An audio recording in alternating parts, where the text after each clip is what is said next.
Welcome to Grace Fellowship Baptist Church Wednesday evening Bible study for the September 9th Wednesday evening Bible study. Today is Sunday, September 6th, 2020, and today we're starting in Luke chapter 22, starting in verse 39. So you can follow along as I read. Jesus went out as usual to the Mount of Olives, and his disciples followed him. On reaching the place, he said to them, "Pray that you will not fall into temptation."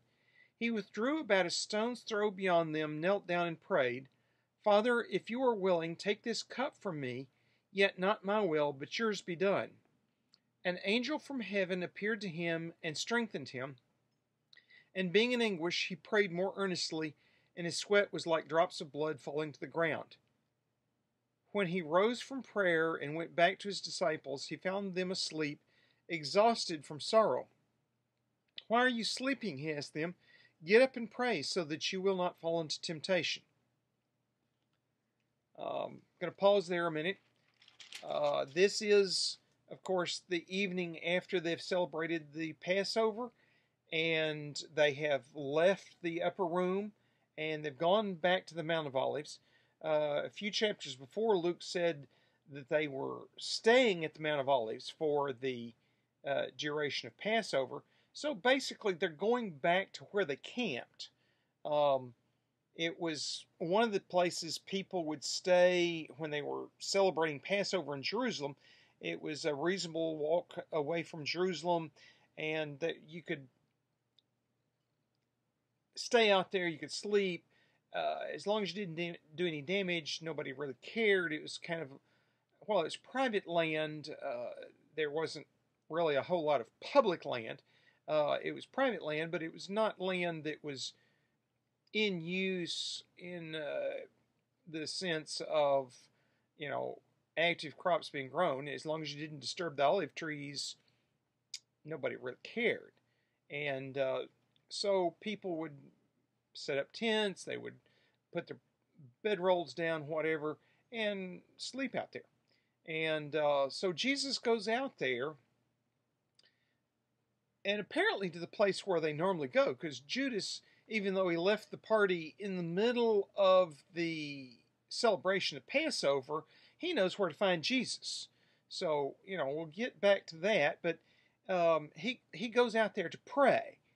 Jesus knows what's about to happen, and he's praying about it. He's in anguish. I mean, if you knew you were fixing to be arrested and beat and crucified and killed, yeah, you'd be in anguish too. You wouldn't,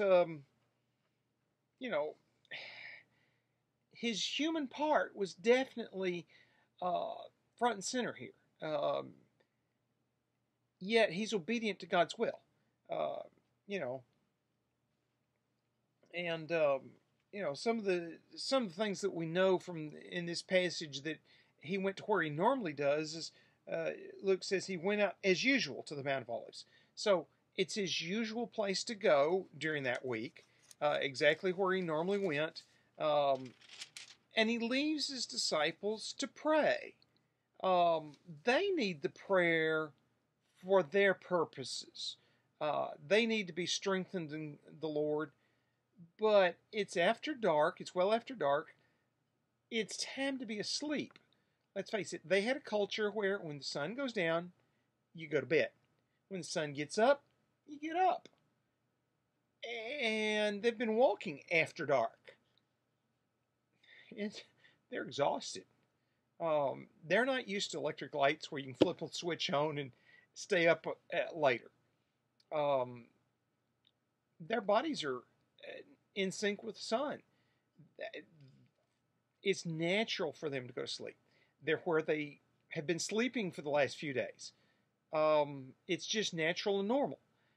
They don't have a concept of what's fixing to happen that night and the next day. And, so they have no anxiety over it. I'm in my bed. What do I do? They go sleep. uh, God, Jesus told him to watch with him and pray with him. He needed the companionship. Even as God, he needed the companionship. That's why he was going to God the Father in prayer, but he also wanted his human companions, the disciples, to be with him, to strengthen him. Um, and he wasn't getting it from them. And he was in such anguish that he was sweating from the stress, and it described his blood dropping. That's a lot of sweat to just drip off of you. Only a few times in my life have I ever sweated near that much, and it's always been because I was exercising in high humidity and high temperatures, and have been drinking a whole lot of water, and you know, I was just in an unusual situation where I could sweat that hard, and in every case where I did that, I was on the edge of my physical ability to function, and had to keep going. And so, I can only imagine that Jesus is so stressed he's on the physical edge of functioning uh, from stress. Let's face it, this is not a hot time of year in Palestine. It's in the spring. Uh, we have no idea what the weather was specifically, but it's not typically real warm in Palestine in spring. It could be kind of cool. It's in many ways kind of like West Texas weather. If you can imagine West Texas weather. Of course, West Texas weather in spring, you can be anywhere from below freezing to above 100. It doesn't say a whole lot, but typically, a spring day, a spring evening, you'll be decently cool. So it's not the temperature that's causing his sweating, it's his stress. And knowing what's going to come causes him considerable stress. And after praying the first time, an angel comes down and ministers to him. Uh, Apparently, some of the disciples did at least wake up for that, so we have a record of it. And he comes back to the disciples. He admonishes them for sleeping, and then Luke only records one cycle of this. The other Gospels record that he did it 3 times and came back to them. And at the end of the 3rd time, then Jesus shows up.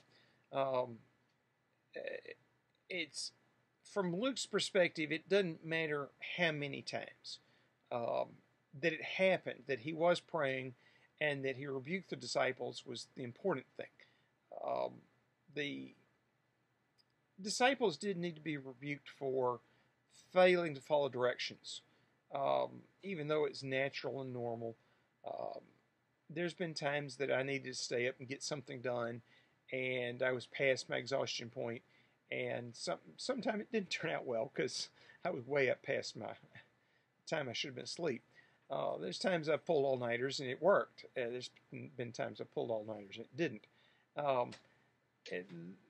They're being asked to do that in a culture that never happens in, and they weren't experienced at it. I have some experience. I know some things to do. I have coffee. They didn't. Some other things like that. It's just natural and normal. They weren't under that kind of stress because they didn't know what was about to happen. I think if they'd known, they would have been in similar kind of stress to what Jesus was, probably less productive stress, because Jesus also knew he was going to be raise himself from the dead. So they wouldn't have known that. So, I don't blame them in any sense. They were just being human. Yet, Jesus had told them to stay up with him and pray. And that was not his habit with them. They normally, when he went off to pray all night, he left the disciples behind and he prayed all night. This time, he needed some companionship, and he needed people praying with him. He was going to make it through the ordeal fine because he is God, but they also needed to be praying that they wouldn't fall into temptation, they wouldn't do the wrong thing, they would do the right thing. Peter, of course, he's the one that's famous for denying Jesus 3 times. Um, him and John are the only ones that followed Jesus, though. The rest of them fled, didn't follow Jesus at all that night. So we talk about Peter falling away, but the other 9 fell away sooner than Peter did. They didn't even follow Jesus to the trial. They didn't want to witness it. They didn't want to be there. They didn't get a chance to deny Jesus because they got to dodge. They didn't stay. Peter was willing to at least follow and take the risk. John also was willing to follow and take the risk. That John didn't deny, and he stayed behind apparently the full trial and witnessed the whole thing. Glory to God. I think that's part of why Jesus selected John, and John got to be the disciple that lived the longest. Anyway, let's pick up at verse 47. While he was still speaking, a crowd came up, and the man who was called Judas, one of the 12, was leading them. He approached Jesus to kiss him, but Jesus asked him, "Judas, are you betraying the Son of Man with a kiss?" When Jesus' followers saw what was going on, they said, "Lord, should we strike with our swords?" And one of them struck the servant of the high priest, cutting off his right ear. But Jesus answered, "No more of this." And he touched the man's ear and healed him. Then Jesus said to the chief priests and the officers of the temple guard and the elders who came for him, "Am I leading a rebellion that you have come with swords and clubs? Every day I was with you in the temple courts, and you did not lay a hand on me. But this is your hour when darkness reigns." It's by Jewish law and by Roman law an illegal arrest. Romans did have the rule that appropriate authorities could arrest at night, but they always had to have a written document stating who they were arresting and what for.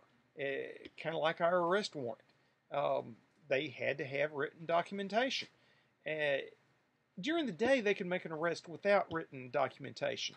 But if they were going to operate at night, they had to follow the law and arrest somebody by the law. And it was generally not done. Let's face it, writing an arrest warrant was an expensive proposition. The piece of paper was equivalent of about a month's work, including the ink and the time to write it. So, you're not going to lightly write a document. It's just easier to wait till daylight tomorrow morning, kind of thing. Only high-profile targets that had proved slippery, and you had some evidence that they were present at a certain place, a certain time, and they wouldn't be there in the morning, and you couldn't, cordon them off and surround them and keep them contained without an arrest. Did you bother? And generally, the Romans, it was things like deposed emperors, Senate members, people like that they bothered to get an arrest warrant to arrest them at night. And that's generally because they knew they had a lot of supporters, and if they tried it during the day, it might be a whole lot messier than if they grabbed them in the middle of the night. And it was an expensive proposition. The Jews, it was just flat illegal to arrest somebody at night. It wasn't done. And here they are. And they didn't just send the temple guard. The chief priests, the leading Jewish citizens were there. So, this was a very extraordinarily out of line apprehension. And Jesus points that out by saying, "Hey, I was in the temple courts all day long, every day this week. You could have done it then, been legal." He's pointing it out. They know they're being illegal. And they know he knows they are. And he's pointing that out. He's just flat out, telling them. Uh, his disciples' reaction is kind of interesting. They've been following him around, being totally peaceful, not doing anything outside the law, and they seem to arm guards attacking, and they're convinced he's the Messiah. They probably are still thinking the common thought that the Messiah is going to raise up an army and overthrow the Romans and set up a new Jewish government. And, it's the current Jewish government coming out to arrest him. So is it time for us to take up arms and start the revolution? That's what they're saying. That's what they're asking. And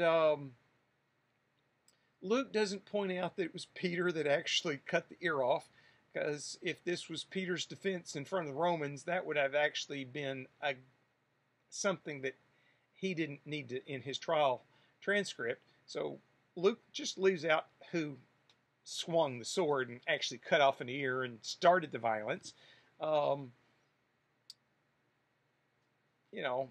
Likewise, Mark, who is Peter's secretary, leaves that out, but both Matthew and John willing to tell the dirt on Peter and say, yeah, he's impetuous Peter. Yeah, he's the one that cut off the ear. And Jesus immediately heals the servant that has his ear cut off. He's not wanting violence. There's no point in violence. It's not going to benefit him. Could lead the disciples to being also arrested and killed. And he didn't teach them for 3 years and lead them to be leaders of the cause to then have them die before he could be resurrected and lost to the cause. He wants to keep them safe. And violence is not the way to do that. And so he stops the violence, tells him not to, heals the man, makes it right. And evidently this healing of the ear is a big event to the man whose ear was cut off. We find in other places the name of the man, and the only reason the other disciples would know that is if they were either personal friends, whereupon Peter was doubly wrong, or if he later becomes a Christian. I suspect more is that the servant, after seeing Jesus arrest, after seeing Jesus heal the man, his ear, his own ear that had been cut off, and calmly, meekly going through the trial, it pretty evident that it was a kangaroo trial, and then dying and coming back from the dead probably convinced him that, yeah, this was the Messiah, and I need to follow him. There's all the earmarks that the servant whose ear got cut off became a Christian. That's why we know so much about him. Not as just a historical figure, but he's part of the witness in that generation. Hey, I was the guy whose my ear was cut off, and here's my story. And it becomes part of what the early Christians know. And that's why all the Gospels tell that part of the story. It's not an important part of the story at all. And probably the only reason it is important is Malthus, the servant, is known to the early Christians. And he's part of the testimony. And, even at the last minute, even with Jesus in that kind of stress and the trial starting, he's still thinking of others and still using his miraculous power to do right. And he could have used that same miraculous power to prevent the arrest. Let's face it, in Nazareth, early in his ministry, they were going to throw him off the cliff, and he just used his miraculous power and walked through the crowd because it was not his time. This is his time. And so he doesn't use any miraculous powers to um, stop it, but he uses miraculous powers so you know he's not impotent. Um, that would have been an important trial point for the Romans. It wasn't that he was powerless, is why he got arrested. He still had the power. He could still do things people couldn't do. He was still divine, and he chose to be arrested. The Romans could understand that a god could choose to do things that appeared to be weakness for their own reasons, and that part of what he wanted was to be arrested, crucified, and then raise himself from the dead on the third day. That's part of what Luke's going to testify to later, is that the resurrection was necessary, and it's proof of that he is God, and therefore, it's part of the trial. It's part of what Christianity was on trial for. And he's going to demonstrate that it's real, and demonstrate that he is Lord. And so Jesus would be choosing to enter that. Yeah, he didn't like it. He clearly didn't like it. He was under that kind of stress. And the Romans would have understood that was stress.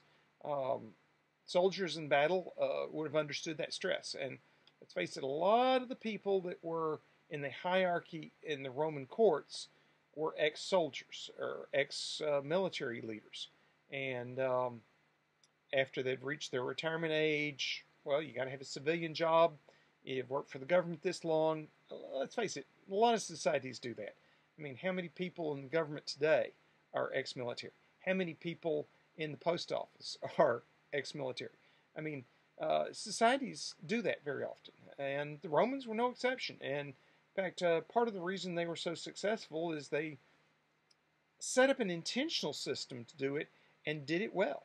And it was self-supporting. We support the military supports us, and a lot of the decision makers were people that made decisions in the military after they, before they retired. And so there was some commonality and shared purpose there. And so, they would have understood.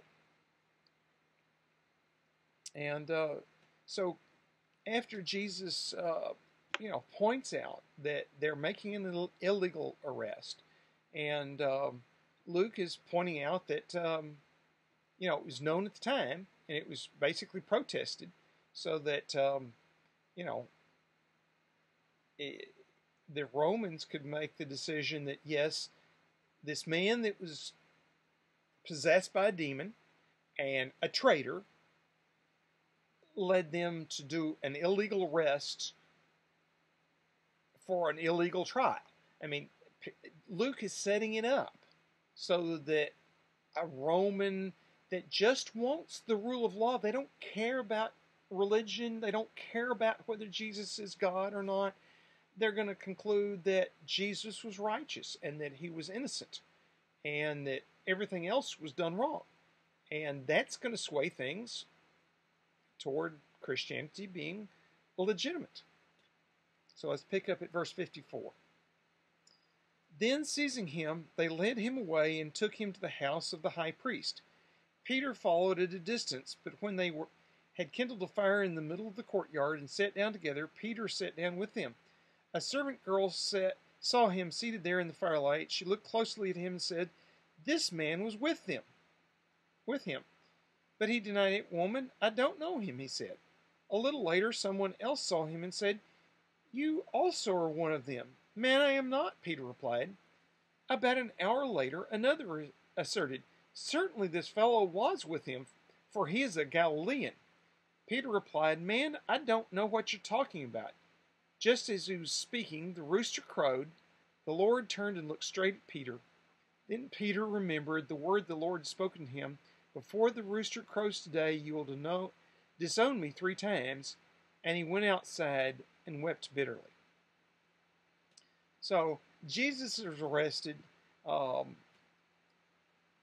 Luke doesn't point out that the 9 ran, and he doesn't point out that John went with him.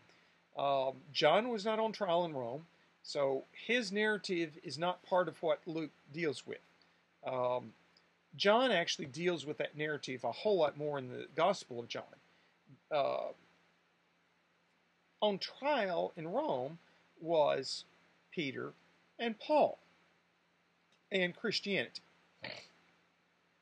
In the Gospel of Luke, Luke is trying to point out that Jesus was indeed the Messiah, that he is indeed the Son of God, that he is divine, that he's fully human, fully divine, that he was resurrected, therefore he's worthy of worship. So that's the purpose of this. The Acts of the Apostles center on the church and particularly Peter and Paul. And that's because it's their trial. That's why. It's not that Luke doesn't think the other 11 or other 9 are unimportant. It's just they're not the ones on trial. The other 10 disciples, and then it's just they're not the ones on trial, so they don't need to be the ones defended. And so John's role is just kind of left out as irrelevant to the trial. And that's why we don't hear much about him. I think Matthew and Mark both mention him, but Luke just leaves him out. It's not that Luke thinks he's unimportant. It's just not important for the purpose he's writing. And consequently, we don't hear about John's side of the story. John does that adequately, so, we're not missing anything because we do have both accounts. Peter, on the other hand, is on trial, so his actions are central to this. That he was human and he acted human and he fell to temptation is also important to the story. The Romans would understand a lower ranked somebody when the higher ranked one was on trial succumbing to the crowd and denying somebody. They would have just like they viewed Judas, thought this was being a traitor and would soundly condemn it, that Peter was human and fell and Jesus restored him to his high place later and has him lead, and he becomes a leader after that, is the astounding thing to the Romans. And it makes him very much human, but also following Jesus, and Jesus being the leader and divine and putting him back into his place afterwards puts him in a kind of a special spot. He is proved to be fully human, but still worthy. Only somebody much higher in the hierarchy could allow that to happen. The Romans did have examples of it, and the one that is most commonly referred to from that time period is King Herod the Great. Did get in trouble with the Romans and had to come to Rome and stand trial. And his defense was, I was loyal to who I was loyal to, and yes, I was on the losing side of the Civil War, but because I was supposed to be loyal to the person that lost the Civil War, I stayed loyal to them until we lost, and now I'm loyal to the winner. And that was his defense. Now, his defense was in front of the winner, who happened to be his battle buddy from when they were both Roman soldiers, and they were good friends. And he'd been staying in his friend's house till the trial. There were some other things going on with King Herod there, but Herod, yes, was on the wrong side of history for a short period of time, and got to be put on trial. Were you a traitor? And got declared innocent because he was loyal to who you're supposed to be loyal to by law, until that person proved to be a traitor, and then he changed sides. And then he was loyal to the winner. And so, he got to keep his kingship. That's kind of the most famous case of somebody like Peter here. And things are very similar. And the Roman court is going to know things like that, know examples like that. And while they're unusual, it's not inherently that they would be viewed badly by the court. That when you're faced with overwhelming odds, sometime you fail to do what you should do. The thing is, Jesus had predicted it, and then it happened just like he predicted. And the Romans would have also known roosters crow at all times of the day and night, particularly when there's a crowd in the house. Let's face it, this rooster has stayed around while there's a big crowd in here and said nothing. That's almost a miracle right there. The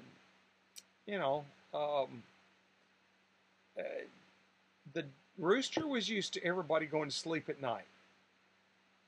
And here's this big crowd going on, and the lights are on, and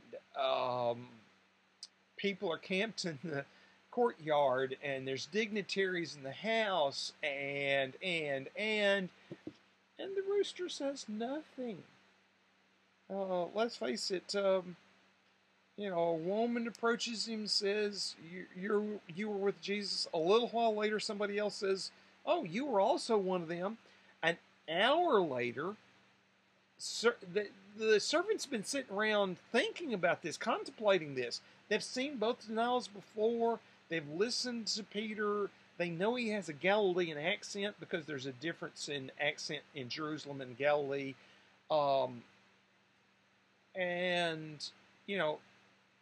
It's obvious he's not from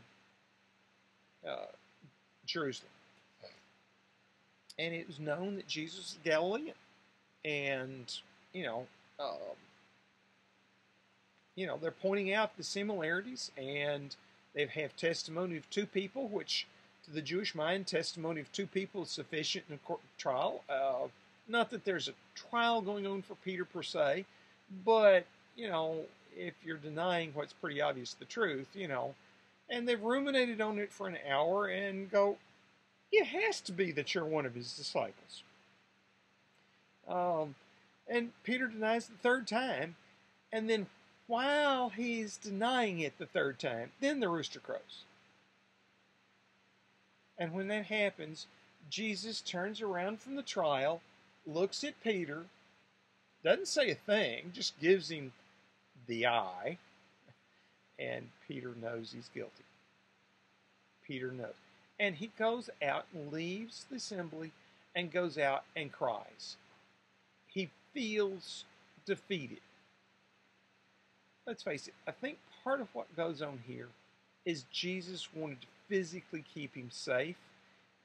Impetuous Peter, if he had interpreted the trial wrong, he might have tried to start a fist fight or something. He might have still had his sword on him and tried to fight, the whole crowd with one sword. That was not what Jesus wanted. He might have got himself arrested and killed too, and that's not what Jesus wanted. He wanted him to understand that Jesus was going through this voluntarily and to be a witness to it, but not to be involved in it. And then after the resurrection, he can be a witness to everything that's gone on. And so Jesus is protecting Peter by having him deny 3 times, telling him he's going to. Peter does it. And then because Peter is overcome with grief, he leaves. If he hadn't been overcome with grief, he might have then, tried to start the revolution. He didn't have an understanding of what was going on. We looking back at it, knowing the end, don't understand Peter's mindset very well. But if you try to put yourself in his shoes, not knowing the resurrection is going to happen, you want to be trying to prevent the crucifixion, wanting to prevent Jesus' death, wanting to see Jesus live as long as possible. On the other hand, Jesus is trying to orchestrate the event so it happens exactly as Scripture told. And this is the time and place. And so he's got to nuance things. If he does the wrong thing, he won't be put on trial. If he does another wrong thing, it'll be later in the future. It has to happen, certain timing, minute by minute, exactly right. And so, in one sense, Jesus has got to thread a needle. And he's got to keep Peter out of the way.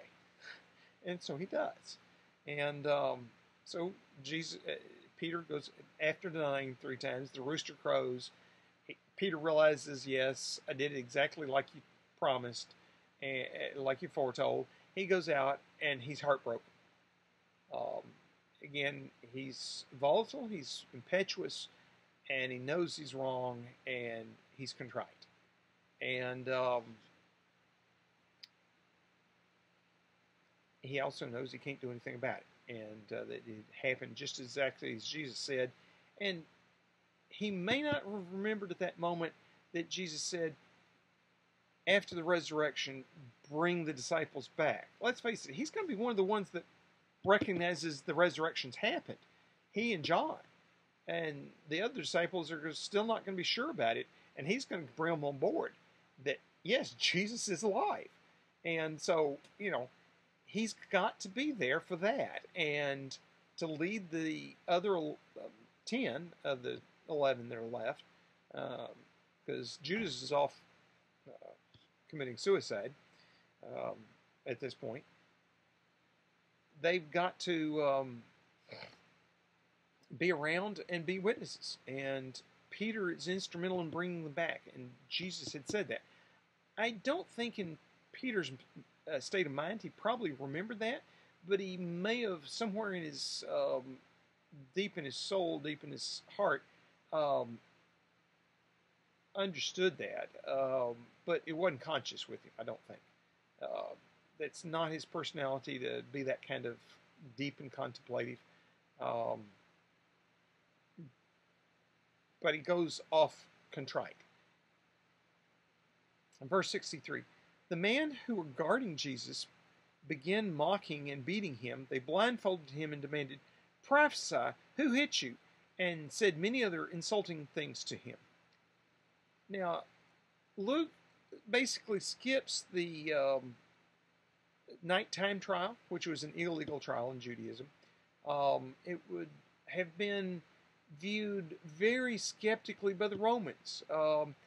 A nighttime trial was not outside of Roman law. There were extenuating circumstances, but in Roman society, just like in our society, judges are important people. You got to have some pretty extenuating circumstances to get the judge up in the middle of the night to hold a trial. It just didn't happen often.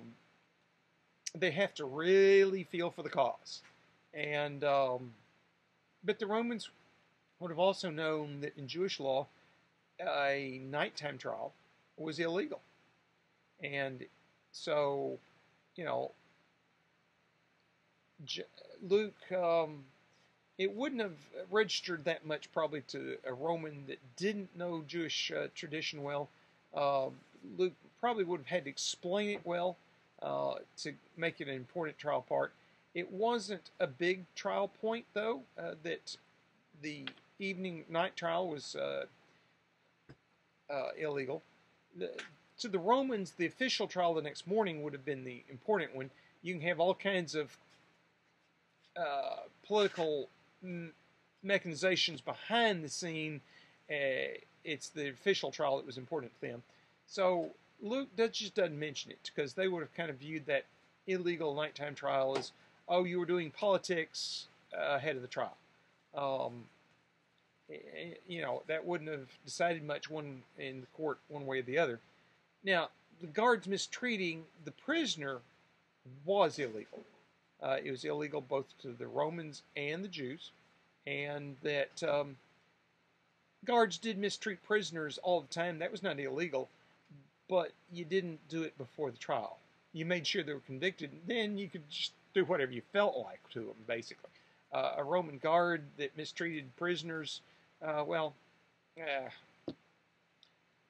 was okay. In fact, if you had problems in the Roman army of being inappropriately violent, you very often got assigned to guard duty of prisoners, because they didn't care what you did to the prisoners. You could be violent to them, that they didn't care. But they also held that you didn't abuse people before they were convicted. It was the kind of the Roman equivalent of innocent until proven guilty. They didn't have that concept per se. They kind of assumed guilt until you were proven innocent more often, but they still didn't allow mistreatment before the trial. Now, part of that was generally you were arrested and put on trial the next day. You didn't arrest somebody till you had the evidence, and then you arrested them and held the trial quickly and convicted them, and then 24 hours after you arrest them, then you beat them up. That's fine. That they were mocking him, beating him, would not have gone down well with the Romans. It was also illegal for the Jewish authorities to do that. Was also there. Verse 66. At daybreak, the council of the elders of the people, both the chief priests and the teachers of the law, met together, and Jesus was led before them. If you are the Christ, they said, tell us. Jesus answered, if I tell you, you will not believe me, and if I ask you, you will not answer. But from now on, the Son of Man will be seated at the right hand of the mighty God. They all asked, are you then the Son of God? He replied, you are right in saying that I am. Then they said, why do we need any more testimony? We've heard it from his own lips. Luke shortens this trial down considerably. He gets it to the basic evidence. Was Jesus the Son of God? Did he testify that he was? And the Jews had their mind made up that anybody who testified they were the Son of God was obviously blaspheming, if they could reasonably conclude they were human. If they didn't think they were human, then that might be that they were divine. But they put this dichotomy: you were either God or you were either man. You couldn't be both. And of course, that's what Jesus was. He was fully man, fully God, and therefore could be a man and God. And that's why he used the term Son of Man, which was a messianic term. Are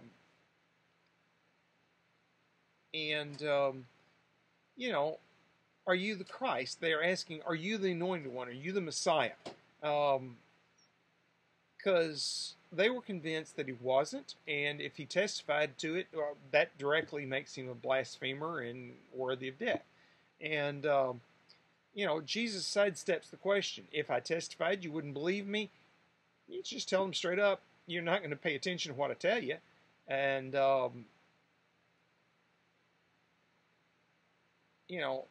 to the Jews, it would have been a legitimate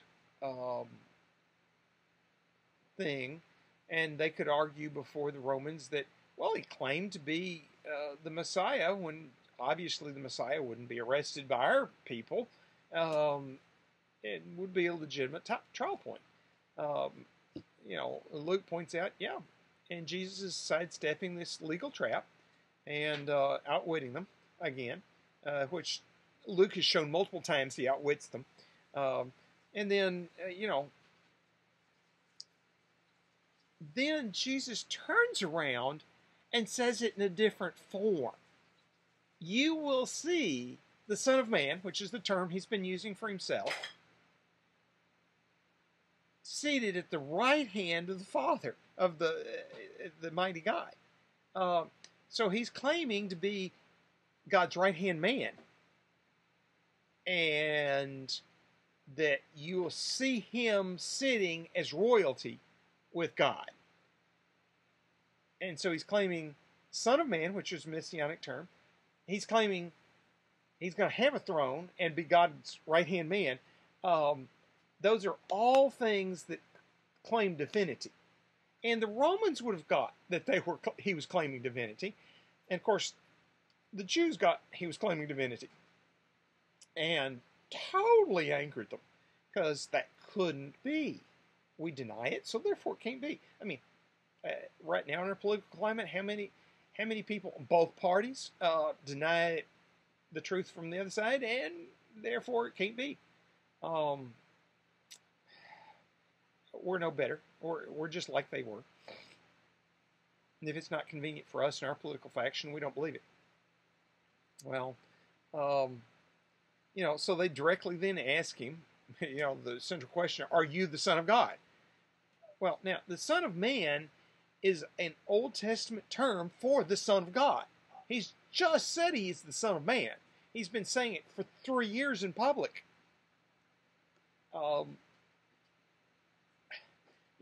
Yet it's the center point of what they're putting him on trial for.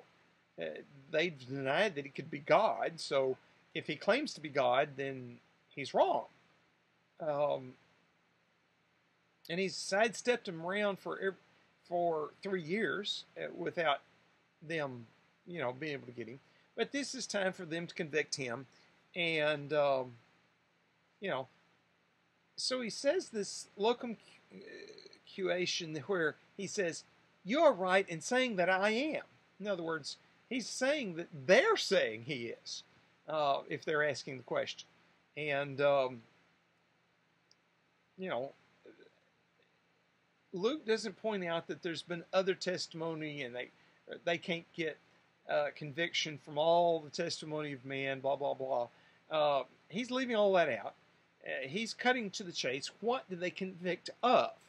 Because Luke is standing before the Roman court, testifying to the Roman court that Jesus was indeed God and that Jesus didn't deny it, and the Jewish court convicted him wrongly. And that the Jews, in testifying before the Roman court, no, he wasn't God, are basically going to be lying to the Roman government. And so he's doing a double duty there, claiming, yes, Jesus is God, and yes, the trial was wrong and convicted wrong and done wrong, and they came to the wrong conclusion, and therefore you need to correct the wrong. And Roman law very, very much let, if the facts say that the first trial was wrong, then you reverse it and make justice happen. They were a rule of law people, and that's one of the reasons they succeeded as well as they did for as long as they did in the world. And so he's pointing that out, that the trial was about whether Jesus was God, and this trial is about whether Jesus is God. And they got it wrong, and they did it illegally, and they were following somebody who was a traitor, who was filled with Satan, and Luke has strung the facts together very well to show that Jesus was indeed God. And, that's, he's come to that point. And, they, in their kangaroo court, we don't need any more testimony. He's testified himself. We're all the witnesses to that. The court is the one that's the witness to the testimony that Jesus said he was God. Let's go to verse 1 of chapter 23. Then the whole assembly rose up and led him off to Pilate, and they began to accuse him, saying, we have found this man subverting our nation. He opposes payment of taxes to Caesar and claims to be Christ, a king. Now, they are lying in several ways. Luke has already pointed out that Jesus, earlier in the week, had specifically said, you pay taxes to Caesar. and that's part of why Luke includes that story here, is the Romans were like, okay, yeah, if you opposed paying taxes to us, you might be false. Um, they had an argument within their government of how much should taxes should be collected, and et cetera, et cetera. Just like any government, there's always somebody that wants to pay less taxes, and there's always somebody that thinks there needs to be more taxes, and there's always a balance, and um, where the current balance is may not be the optimum, and they argued back and forth just like we do today. But the Romans never allowed that you shouldn't pay taxes. One of their points is you will pay taxes, whatever we say it is. And we may argue among ourselves of how much it should be, and we may increase your taxes, we may decrease your taxes, we may change them, we may change what it is and how you pay it, but you're going to pay your taxes. That was one of their big points. And Jesus had flatly said, whatever you owe to the government, pay it. Jesus didn't argue about how much or what it should be, or no, yeah, it's the Roman coin, pay the Romans. And Luke has testified that just, chapter 2 before.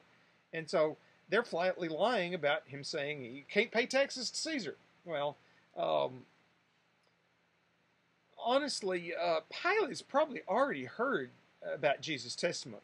The gossip lines in Jerusalem were such that he probably already heard the rumor and know that Jesus has already shown them up, and that they were the ones actually opposing paying taxes and wanting to set up their own government. And so Pilate is probably,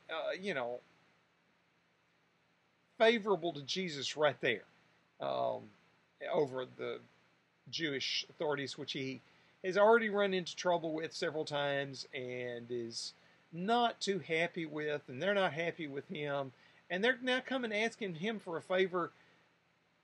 And a little bit of historical perspective, and I've alluded to it several times in this study. 1 year before Jesus' crucifixion, Pilate, to make a public show, had 100 Jewish convicted prisoners crucified on Passover. And that caused a riot. And the riot got Pilate arrested and taken to Rome and put on trial. And it's only been a few weeks he's been back in his position of authority after being convicted.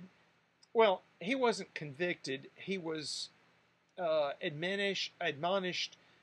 He was found to be in the right according to the Romans, but they said, oh, you messed up the politics and you caused us a lot of trouble, but you're still the best man for the job.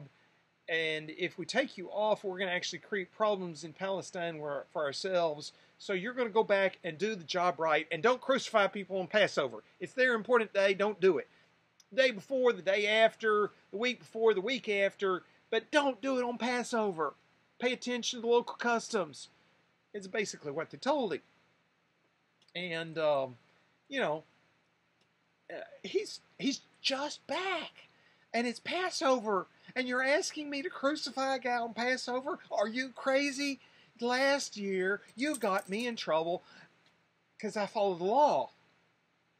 And now you're asking me to crucify this guy? And I know he's innocent? And he's not... that's where Pilate is. He's like, I'm in a no-win position. The guys that started the riot last year because I crucified are now asking for a political favor for crucifying a guy?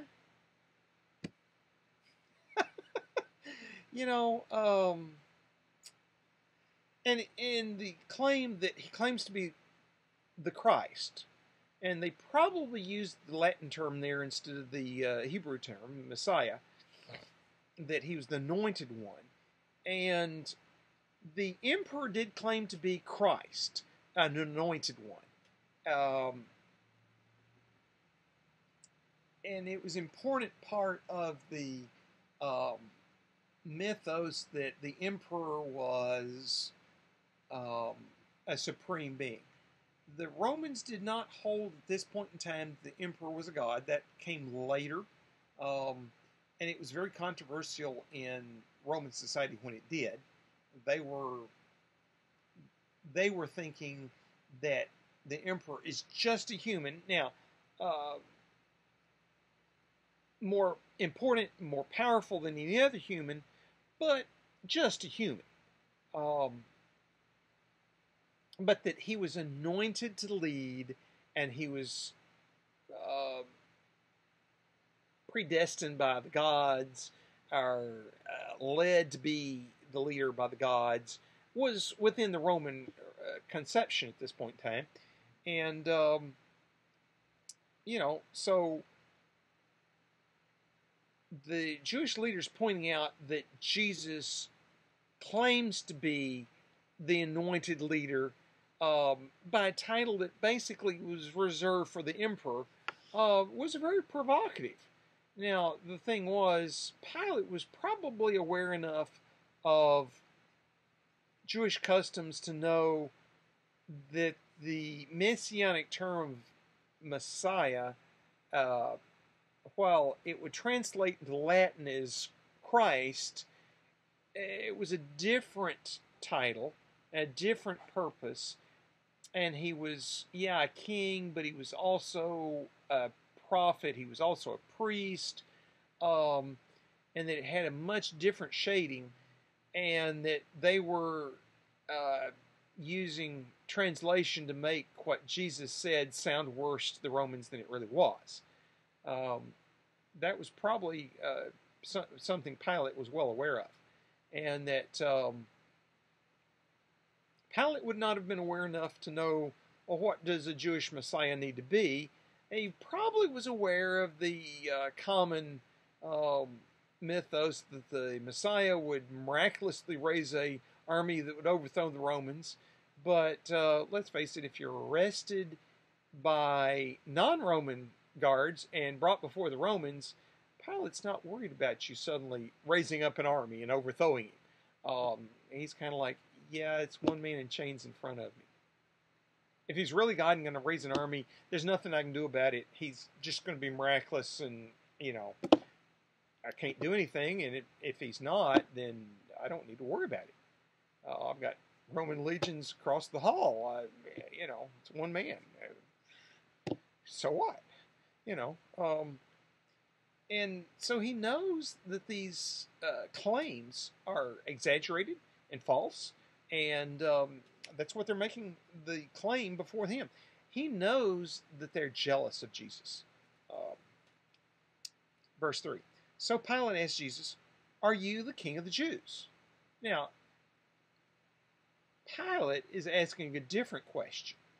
He's asking, do you claim to own the title that was last used for Herod the Great, that his sons did not get, that you're going to be the leader of the Jewish nation, whether it's part of the Roman Empire or not?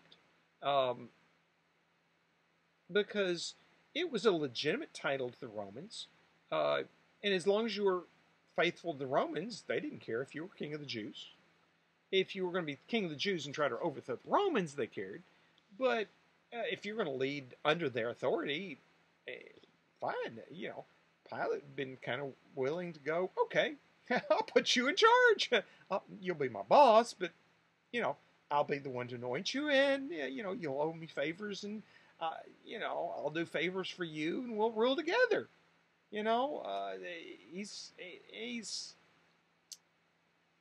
asking a politically important question and sidestepping the whole thing that he was being charged with. And he was also kind of doing an open-end question to let Jesus hang himself. Because, if Jesus got belligerent and said, yeah, I'm the king of the Jews and I'm going to overthrow you, well, Pilate's like, yeah, okay, I got this one down. The Jewish authorities have brought me a troublemaker, and I'll take care of him.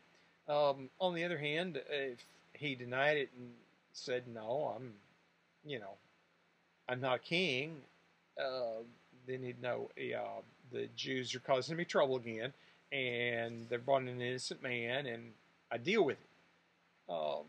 Jesus handles it much different. He sidesteps the easy answers.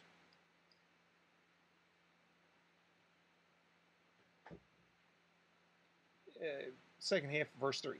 Yes, it is as you say, Jesus replied. So again, Jesus uses this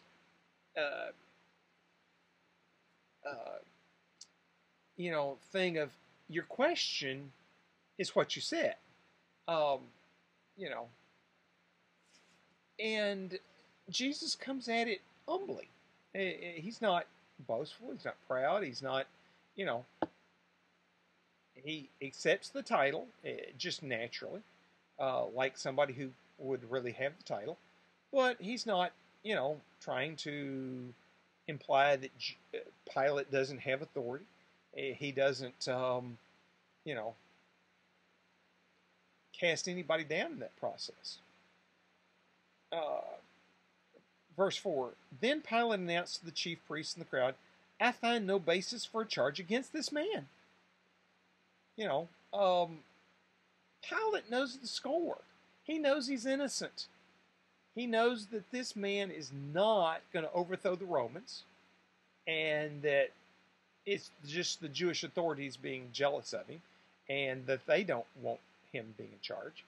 And so he's not, allowing them their charges. You brought false charges to me is basically what he says.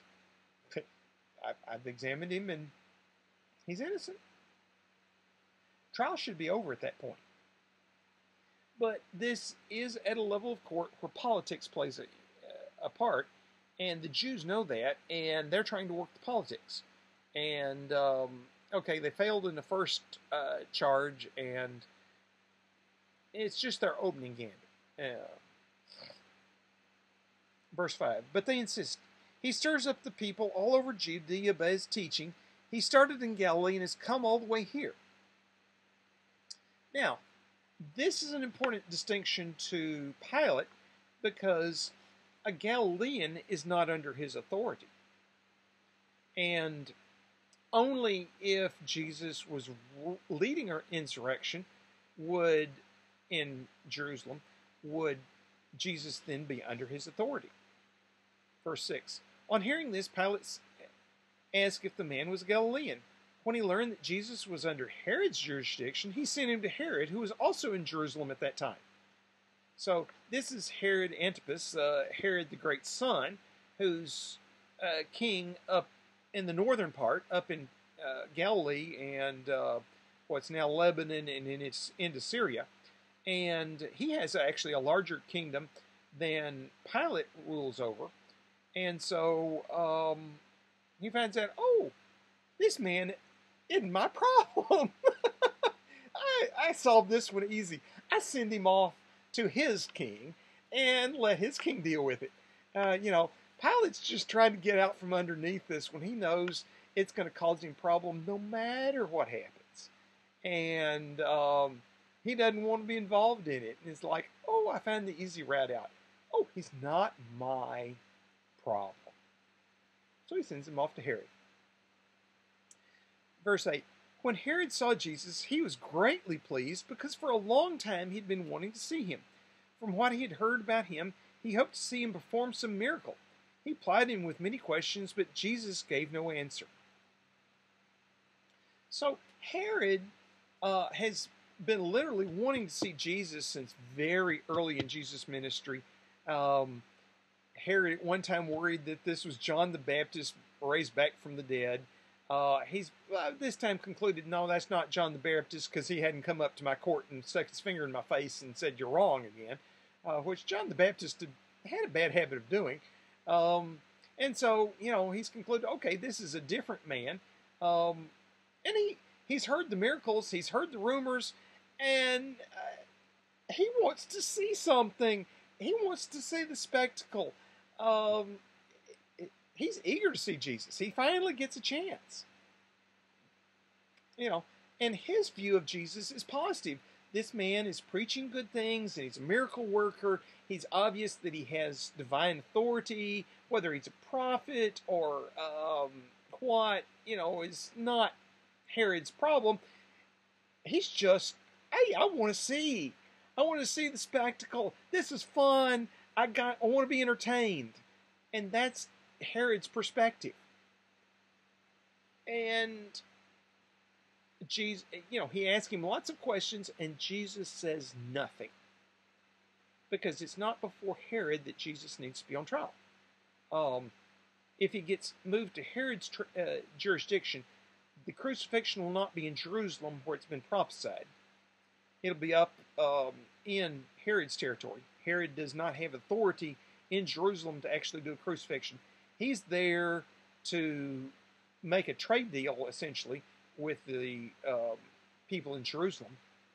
They're interdependent upon each other, and they have Jews in both places, and so they got to stay on good terms, and they need the economic thing, and so he's down there basically on a political economic trip, economic development trip, and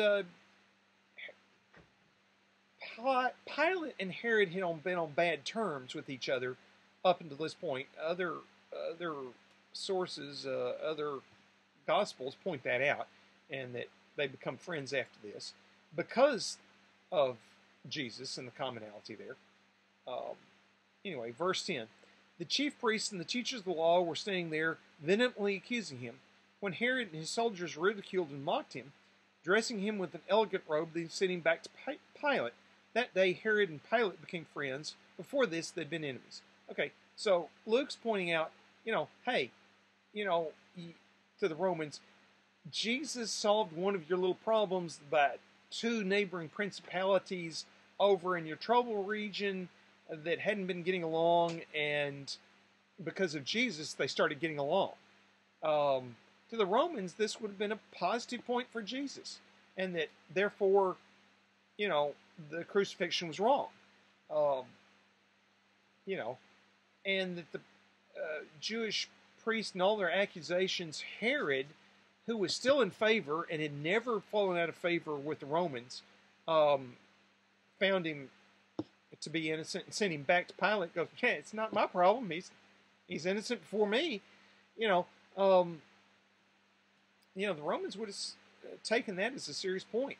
Pilate, he was in trouble with the Romans at this point, and he was kind of on probation. And if you don't keep things calm in Palestine, you're in trouble. And Pilate's trying to keep things calm. He's only been back a few weeks. He knows how serious it is, how tippy it is, and he's trying to do the politically expedient thing. And he's going to want to follow the rule of law, but he can't find a good reason to crucify, and he knows that. And wait, Herod didn't either. Verse 13, Pilate called together the chief priests, the rulers, and the people, and he said to them, "You brought me this man as one who is inciting the people to rebellion. I have examined him in your presence and have found no basis for your charges against him. Neither has Herod, for he sent him back to us. As you can see, he has done nothing to deserve death. Therefore, I will punish him and release him." And Pilate is basically making a concession, goes, he's an innocent man. I shouldn't even punish him. I should just release him. Y'all are jealous. And my legal finding is he's deserving nothing of death. But to get you happy and get you to shut up, I'll punish him and then release him. Because Pilate had the authority to basically grab any non-Roman citizen and punish him for any reason at all. And political expediency would have been a sufficient reason to the Romans. So Luke is not pointing out that Pilate did anything wrong. He's pointing out to the Romans that, hey, your man followed the law. Your man did what he should do. Your man found him innocent. Important point for the Romans. Hey, our guys did right. Herod did right. Pilate did right. And, okay, he's not a Roman citizen, so he'll punish him and release him. That's what he wanted to do. Verse 18. With one voice they cried out, "Away with this man! Release Barabbas to us!" Barabbas had been thrown into prison for an insurrection in the city and for murder. Wanting to release Jesus, Pilate appealed to them and said again, but they kept shouting, "Crucify him! Crucify him!" For the third time he spoke to them. "Why? What crime has this man committed? I have found in him no grounds for the death penalty. Therefore, I will have him punished and release him." You know, Pilate is trying to follow the Roman law and finds no reasons in killing. Finds that he's innocent. Okay, I'll placate you by punishing him. Make sure he doesn't rise up and understands Roman might. But yeah, you know, he's not causing a problem. So, you know, after I beat him, he's free to go, do whatever he wants to do. Verse 23, but with loud shouts they insisted, demanding that he be crucified, and their shouts prevailed. So Pilate decided to grant their demand. He released the man who had been thrown into prison for insurrection and murder, the one they asked for, and surrendered Jesus to their will. He sees that he's about to have another riot on Passover, the second year in a row, when he was on probation. Yeah, he doesn't want a riot this year, and he knows the troublemakers, the Jewish leaders, and they're ready to create problems for him again, and he doesn't want to have to quell another riot. And so, yeah, okay, the expedient thing is when you're about to cause a riot is, okay, yeah, I'll put it to your charge and grant what you want, but I've legally found that he's innocent and he shouldn't be crucified, and if later somebody says that I did something wrong, I'm going to defend that I was preventing the riot and y'all are the ones guilty. It's basically what Pilate says here. And that's what the Romans heard at the trial. And that Jesus was innocent and he was killed anyway. And that he was sent to crucifixion because the Jewish leaders were wrong. And at the trial in Rome, putting Christianity on trial, that would have been an important point because Judaism, while it was a legal religion, it was not necessarily well favored in Rome, and that the Jews broke their own law, broke Roman law, and insisted the Romans break their own law to keep from having an insurrection, and they released a man that had demanded that a man that had caused an insurrection was released while killing an innocent man. Yeah, that would have stood high in the Roman court's view that Jesus was indeed who he claimed to be, and that he was innocent, and that he was divine, and not worthy of what happened. And then if you prove later, which, you know, Luke is hoping to show, that he raised himself from the dead, yeah, the Romans were going to have to conclude, yeah, he's divine, and this is legal, and this is okay, and would have even, in their Roman mind, thought, well, why are we allowing Judaism to be a legal religion then? It should be an illegal religion. So Luke is actually putting a very difficult spin on this for the Jews that are in Rome, accusing Peter and Paul and Christianity of being illegal. He's tried to flip the tables on them and make Christianity the legal religion, Judaism, you know, potentially the illegal religion. Now, politics in Rome is such that they're not going to outlaw Judaism, but allowing Christianity to be legal is an important point. They're more likely to, yeah, include another religion. We got a bunch of legal religions, so what's one more? You know, and that's where Luke is leaving this. And we'll have to pick up with verse 26 of chapter 23 next time. My time's actually well over, but there's no good stopping points in Jesus' trial, and I did want to get through the trials together instead of break that up. That is just the wrong place to break this. Jesus had 3 trials. Luke points out 2 of them, and he's found essentially innocent, but the first two trials, the one that's not mentioned by Luke and the one before the Sanhedrin, are kangaroo courts, and that's pointed out to the Romans, and they had a dim view of that. And then sometime in the political trials, it's necessary, they understood, that Pilate is railroaded into a kangaroo court and has found the man innocent and then crucifies him anyway to keep a riot from happening. Pilate's innocent, and the Romans are looking good, and they've upheld the rule of law and kept an insurrection from happening, a riot from happening. The Romans are going, yeah, okay,